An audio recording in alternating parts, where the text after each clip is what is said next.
పశ్చిమ గోదావరి జిల్లా తణుకు నియోజకవర్గంలో ఏపీ సీఎం చంద్రబాబు నిర్వహించిన రోడ్ షో అటర్ ఫ్లాప్ అయింది. నేడు తణుకులో పర్యటించిన చంద్రబాబు తన పర్యటనలో భాగంగా రోడ్ షో నిర్వహించారు. అయితే ఆయన రోడ్ షోకు నియోజకవర్గ ప్రజల నుంచి స్పందన కరువైంది. తన రోడ్ షోను ప్రజలు పట్టించుకోకపోవడంతో చంద్రబాబులో అసహనం కట్టలు తెంచుకుంది. దీంతో నియోజకవర్గ టీడీపీ నేతలపై ఆయన సీరియస్ అయినట్లు తెలుస్తోంది. పూర్తి అప్డేట్స్ ని మా ప్రతినిధి రాజుని అడిగి తెలుసుకుందాం.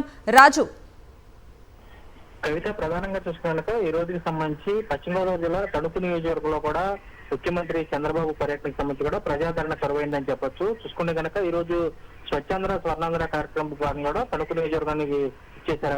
ఆయన ఇచ్చేసినటువంటి హెలిప్యాడ్ కార్ నుంచి కూడా ఏదైతే సభా ప్రాంగణం ఉందో తణుకు సంబంధించినటువంటి జడ్పీ హై స్కూల్ ఉందో అక్కడి వరకు కూడా రోడ్ షో అయితే ఏర్పాటు చేశారు. ఈ రోడ్ షోకి సంబంధించినటువంటి అడుగడుగునా కూడా విద్యార్థులు కానీ వీటి కానీ పూర్తి స్థాయిలో జనాలు పెట్టి స్వాగతం పలికేందుకు కూడా ఏర్పాట్లు చేశారు టీడీపీ నేతలు. అయితే జనం నుంచి కూడా ఈ ఉన్నటువంటి పర్యటనకు సంబంధించి కూడా స్పందన కరువైంది. ప్రధానంగా చూసినందుక ఒకవైపు సంక్షేమం సంబంధించినటువంటి ఏదైతే సోషల్ సిటీ సంబంధించిన మేనిఫెస్టో ఇచ్చినటువంటి హామీలు నెరవేర్చకపోవడంతో కూడా ప్రజల నుంచి తీవ్ర వ్యతిరేకత వస్తుందని చెప్పి స్పష్టంగా తెలుస్తుందని చెప్పొచ్చు. ఇప్పటికే రోడ్ షోకి సంబంధించి అడుగడుగునా కూడా ఈ స్టూడెంట్స్ కానీ వరకు ప్రజలకు సంబంధించి మొబిలైజ్ చేద్దామని చెప్పి అక్కడ ఉన్నటువంటి నేతలు పూర్తి స్థాయిలో ప్రయత్నాలు చేసినా కానీ అదైతే సాధ్యం కాలేదని చెప్పాలి. ప్రధానంగా చూసినందుకు అప్పటికే అక్కడ ఉన్నటువంటి నేతలు కానీ వీరు కానీ వారి పట్ల కూడా చంద్రబాబు కూడా పూర్తిగా అసహనం వ్యక్తం చేసినటువంటి పరిస్థితి కూడా కనబడుతుంది. చూస్తే కనుక రోడ్ షోకి సంబంధించినటువంటి జనాలు సరిగ్గా లేకపోవడం, ఉన్నటువంటి ఆదరణ కూడా కరువవుతుంది పట్ల ఆయన కూడా వారు కూడా పూర్తిగా కూడా ఆగ్రహం వ్యక్తం చేసినట్టు పరిస్థితి కూడా కనబడుతుంది. కవిత.